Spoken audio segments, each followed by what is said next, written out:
inovasi. Saya kira kita semua tahu inovasi adalah suatu kreativitas daya cipta dan inisiatif kuat yang menghasilkan sesuatu yang jauh lebih baik daripada penemuan-penemuan sebelumnya. Jadi kalau penemuan itu tidak punya nilai kebaruan, maka dia bukan inovasi. Tujuannya adalah ini menciptakan kemudahan. Jadi sebetulnya inovasi apapun yang kita lakukan, baik dalam industri, dalam pendidikan, dalam dunia bisnis, semuanya adalah untuk menciptakan kemudahan baru. Jadi sesungguhnya inovasi dari teknologi harus menghasilkan atau menghadirkan kemudahan-kemudahan baru dalam kehidupan kita. Ciri-cirinya adalah ketika teknologinya baru, layanan dan solusinya ada, lalu kemudian menghasilkan pengalaman baru, proses dan metode baru, fashion and design baru, lalu barang atau produk sosial yang banyak manfaatnya untuk kita semua. Ada pertanyaan kecil, is it an innovation? Jadi apakah selfie itu sebuah inovasi? Nah, kalau kata saya, selfie itu sebuah inovasi karena dengan gaya seperti itu ya saya sendiri suka berselfie ya, terutama kalau mengunjungi suatu tempat yang baru, ya kita tidak perlu orang-orang, bahkan sekarang dengan apa namanya itu Tengsis ya, Tengsis itu satu inovasi yang sangat membantu dan banyak manfaatnya buat. Jadi kalau ditanya apakah selfie itu sebuah inovasi, saya katakan iya. Apalagi ini dia punya menarik karena ada di sana think globally, act locally.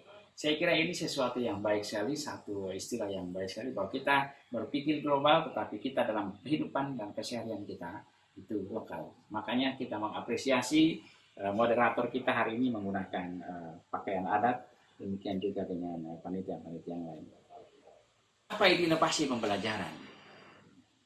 Inovasi pembelajaran adalah proses belajar yang dirancang, dikembangkan, dan dikelola secara kreatif, dinamis, dengan menerapkan multi pendekatan untuk menciptakan suatu pembelajar atau pembelajar kita itu menjadi asik dan menyenangkan. Saya kira asik dan menyenangkan nanti bisa kita diskusikan panjang lagi. Bagaimana membuat pembelajaran yang asik dan menyenangkan? Bagaimana cara agar itu bisa dilaksanakan? Bisa kita diskusikan. Saya kira sebagai introduction saja tidak saya sampaikan itu. COVID-19 membuat semua orang harus keluar dari zona nyaman. Masalah kita dalam hukum fisika ada namanya hukum kelembaban, hukum ketiga Newton. Jadi setiap materi, setiap benda itu yang dalam keadaan diam memang cenderung untuk tetap diam. Bahkan dalam keadaan bergerak pun dengan kecepatan konstan, dia tetap cenderung untuk bergerak dengan kecepatan konstan. Dia tidak mau mengubah-ubah posisi itu. Itulah manusia. Ya. Jadi ketika dia mendapatkan zona nyaman, maka dia ingin tetap di situ. Ketika ada gangguan dari luar, barulah kemudian dia berpikir untuk bisa keluar dari zona nyaman itu. Tapi manusia itu ibarat air, selalu berupaya untuk bisa keluar dari penghalang apapun yang ada di depannya. Itulah manusia. Jadi menurut Pak Menteri, satu-satunya cara untuk benar-benar belajar dan tumbuh sebagai individu, mau itu murid atau orang dewasa, adalah untuk keluar dari zona yang nyaman. Disitulah level pembelajaran paling optimal. Itu menurut Pak Nadiem. Saya kira saya sangat setuju ini. Coba kita lihat di sebelah kanan ini model sekarang. Dulu kita nggak mengenal ini, sekarang ini. Tapi apakah ini yang disebut dengan semacam inovasi pembelajaran? Bisa iya, bisa tidak. Pembelajaran yang konvensional itu masih bisa didiskusikan mana lebih baik ini dan itu. Tapi yang pasti bahwa ini adalah zona nyaman baru. Hari ini orang belum terlalu nyaman dengan zona ini. Masih banyak kritikan di sana-sini dengan berbagai argumentasi. Tetapi percayalah bahwa itu hanya karena dia hadir sebagai zona yang baru. Jadi sehingga kita tidak comfortable lagi. Tapi percayalah ketika dia lama, lalu kemudian kita akan melupakan zona baru yang ini, zona lama ini, lalu kemudian kita akan menikmati zona baru ini. Jadi tidak usah khawatir, itu hanya persoalan waktu. Hari ini, sebetulnya sebelum COVID-19, kita sudah mengenal dengan revolusi industri 4.0. Industrial Revolution 4.0 itu memang telah mengubah zona nyaman kita. Kenapa dia berubah? Kita harus berubah dari literasi yang hanya tahu bagaimana menulis, membaca, dan berhitung. Lalu kemudian lahirlah literasi baru, bagaimana teknologi, bagaimana data, dan bagaimana manusia. Itu literasi-literasi baru yang telah kita kerjakan sejak akhir tahun 2017 sampai sekarang ini. Nah, cuma dengan kehadiran COVID-19, adanya virus yang begitu baru dalam dunia medis, dia menyebar dengan cepat dan memang bisa mematikan, dan yang paling parah adalah hari ini belum ada obatnya, yang paten, belum ada vaksinnya, sehingga melahirkan new normal. New normal life saya kira tidak jadi persoalan. Yang jadi masalah kita adalah new normal academy. Bagaimana kebiasaan-kebiasaan akademik itu yang sebetulnya dia lahir bukan karena COVID-19, tapi justru karena perubahan era, perubahan teknologi, di mana teknologi dikembangkan oleh manusia, lalu kemudian setelah itu manusia harus menyesuaikan diri dengan perkembangan teknologi itu. Bapak dan Ibu, adik-adik sekalian yang saya banggakan, saya sering mengatakan gini, saya ketika ujian disertasi tahun 2002, kamera itu masih menggunakan video yang kemudian menggunakan kaset yang besar itu.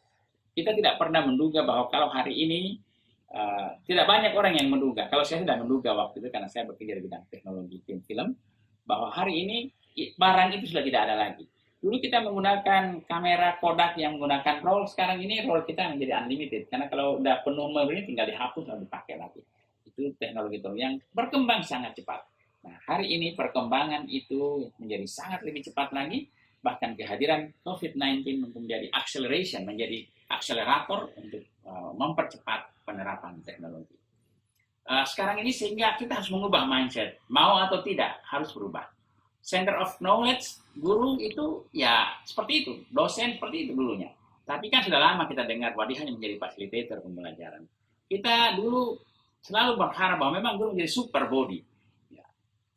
Anda kalau tidak banyak nanya, nggak bisa. Hari ini mampu mandiri dalam belajarnya. Kenapa dia punya sumber-sumber belajar sendiri? Lalu harus hadir untuk belajar. Kalau sekarang sudah tidak harus lagi, harus tatap muka. Face to face menjadi sesuatu yang menjadi tidak lagi wajib untuk hari ini. Guru harus dengarkan saya sekarang tidak. Coba pikirkan dan lakukan sendiri. Lalu penjelasan saya cukup, sekarang ini penjelasan saya tidak cukup. Karena kebutuhan siswa kita, kebutuhan perkembangan ilmu hari ini tidak cukup. Tidak mungkin seorang guru mampu menyediakan fasilitas pengetahuan untuk seorang siswa. Karena ternyata guru punya keterbatasan dan setinggi-tinggi ilmu guru, dia hanya mampu mentransfer paling tinggi 25% dari ilmu yang dimilikinya. Jadi bayangkan kalau seorang guru transfer ke muridnya 25%, lalu kemudian dia muridnya tadi menjadi guru yang 25%, dia hanya mampu lagi 25%. Sampai sangat sedikit. Sehingga kalau itu yang mau diharapkan, maka pasti kita tidak akan bisa mengikuti perkembangan era hari ini. Kalau sekarang mahasiswa atau siswa, kemampuan saya hanya ini, saya sekarang bisa berkembang. Harus ada optimisme itu. Lalu kemudian dosen bertanggung jawab atas pembelajaran saya, maka sekarang saya bertanggung jawab atas pembelajaran saya sendiri. Seperti itu. Harus hadir untuk belajar tidak perlu tetap muka. Penjelasan dosen cukup, penjelasan sangat tidak cukup. Itu yang harus kita percaya bahwa mindset itu harus kita pahami bahwa ternyata memang sekarang ada perubahan yang harus kita mau atau tidak menerimanya pada kesempatan ini. Sebagai konklusi dari pembicaraan saya pada hari ini, saya ingin mengatakan bahwa pembelajaran yang inovatif, pembelajaran yang menarik, pembelajaran yang asik itu sangat-sangat tergantung dari seorang guru, seorang dosen.